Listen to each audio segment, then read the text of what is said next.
Okay, got it.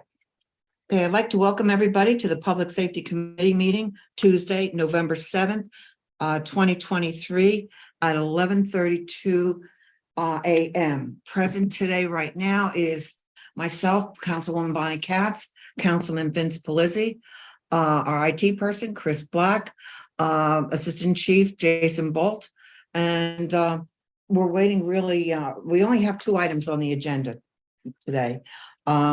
First item on the agenda is a resolution between the Williamsport Borough of Police and Vigilant Solutions. Chief Snyder, I guess, not Snyder, I'm sorry, because I was reading the agenda. Chief Bolt, it's up to you right now. Okay, thank you. Good morning, Councilwoman Katz, Councilman Polizzi, and attendees. Like you said, this is a resolution between the police and Vigilant Solutions LPR systems. This is a license plate reader system that's to be installed on 3 of our vehicles. Payment for this has actually already been made through the grant that were awarded earlier this year. So as of now, that cost has already been taken care of. This is going to be one of those systems that will assist officers with important law enforcement functions, such as identifying, locating like stolen vehicles and vehicles tied to wanted individuals. And it's a system that is in use by numerous law enforcement agencies throughout the country. We're just playing catch up with our technology. And this system and this how we've purchased it will, with the grant, cover equipment, installation, and training and all associated costs. And I'll open up the floor to any questions. Vince, do you have any questions? I do. All right. Thank you. Good morning, Chief Bolt. Morning, sir. So it sounds like this is certainly great technology. Do we have this on any of our other cruisers right now? No, this will be the initial installation of it for our vehicles. Okay. So currently, if we wanted to get information, you'd have to go onto the onboard computer system, hop on the keyboard, Right. Type in a license plate number, right? Correct. The first thing would have to be for an officer to actually observe both the vehicle and legibly read the plate in order to know what they need to search. Then that officer needs to take time off the road, move their eyes over to the mobile data terminal and start putting in that information. And then what it'll do is it then has to go and run through the system before it gives them a return, which could take time. The way these systems are set up, as they're constantly reading license plates that they come across, because they already have those plates within their system that are uploaded. So it'll give an alert to the officer, and that way the officer will have immediate understanding and knowledge of, hey, that's a stolen vehicle in my vicinity, or that's a vehicle tied to a dangerous person. No, that seems extremely helpful, extremely useful. You know, keeps the officer's eyes fixed on the road while you let the cameras and the technology do the job for you. Yeah, like you said, having the officer get to close enough to where they can clearly and legibly read the license plate and then take their focus off the road and onto a keyboard and type it in, as to where this looks like it's just going to be doing it all the time for you. Right. Now, And this is widely utilized by other agencies everywhere. Right. Yeah. I see there's a total, is this 4 cameras per vehicle? Correct. Okay. Are they going to be placed at various locations, like front and back, or front, back, and sides? My understanding is the way that they're situated, they're at all 4 corners of the vehicle. So Okay. that's why it's a 4 camera system per vehicle. Gotcha.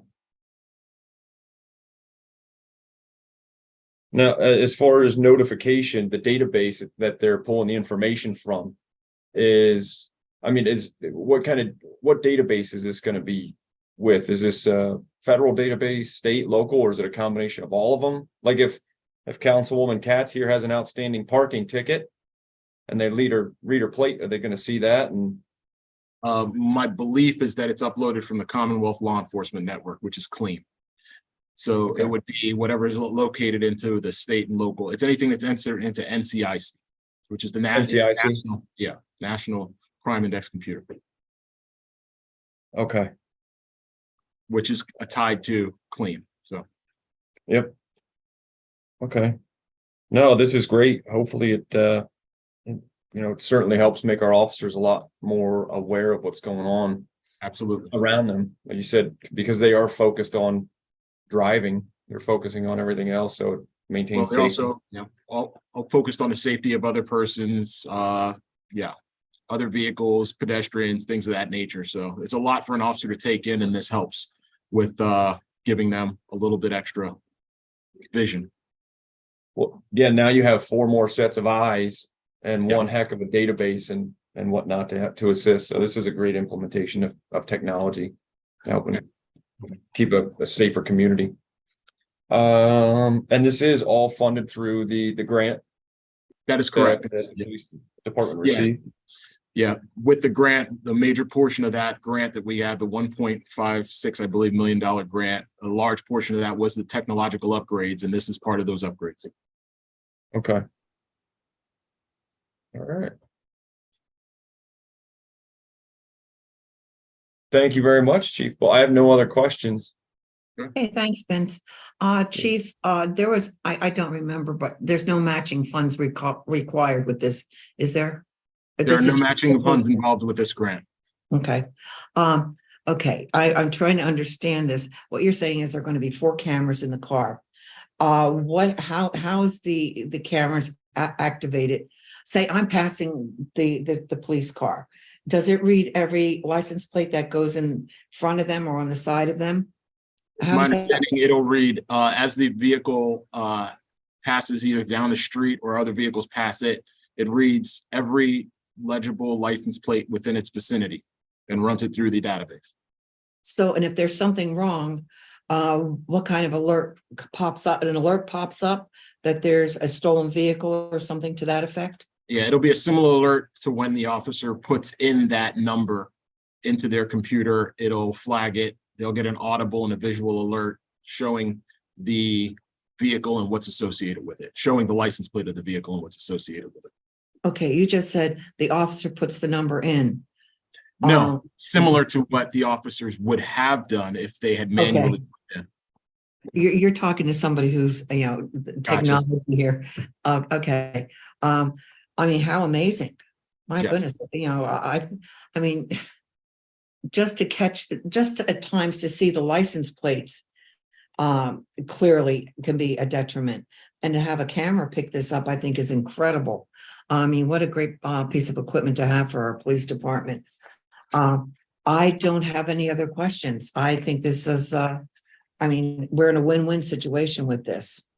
So, Vince, if you have no other questions, I want to thank Chief for being here and presenting this, and we'll see it Thursday night. I do have one more question. Oh, If I okay, can interrupt, I apologize. sure. Chief, Yes. of the grant, do we have any idea how much we have left, what the balance of that grant is, or how much is unallocated yet? Because if this works, that'd be great to see this in every cruiser, right? Correct. The way that the grant is set up, the money that's allocated is for the purchase of these specific items. So it's not like, okay, we have this set of money and then we'll go out and buy these things. It's actually, to be approved for that, we had to say, okay, this is what we're spending on this. So it is all allocated. Okay. Okay, so these are the monies has already been allocated for these 3 purchases. Correct. And within the grant balance, is there a line item for the purchase of any additional of these later on down the road? Or if we I want can to find purchase out more? for you. I can find out for you definitively, but it's my understanding that no, that this was what this portion of the grant was dedicated for. I don't think there's any extra allotment for LPR. Right. Okay. And Chief, So how many cars did you say this is going on? It's going on 3 patrol units. I thought I saw the 3 here, but I wanted to double check. And how long is this going to take to get it up and running? Not long.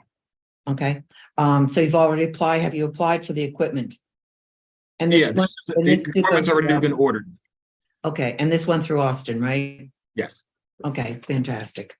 Okay, and I do have another question. Are these cameras that they're not noticeable on the vehicles, or are they noticeable? They're noticeable. They Okay. have to be, they're not completely conspicuous, but they are noticeable. Okay. Okay, I thank you very much, Chief. Vince, we keep on jumping up with more questions. Do you have any other questions, Vince? No, I don't. Okay, hi, thank you very much again, Chief. Last item on the agenda is any related items. Does anyone have anything to add to this? I have nothing. Since we're talking about cameras, Chris, how much would it take to put a camera or two up in the Veterans Memorial Park? Are you there, Chris? Yeah, I was just, excuse me, I was working on something else. Put cameras up in Veterans Park, you would cost a monthly recurring fee of approximately $100.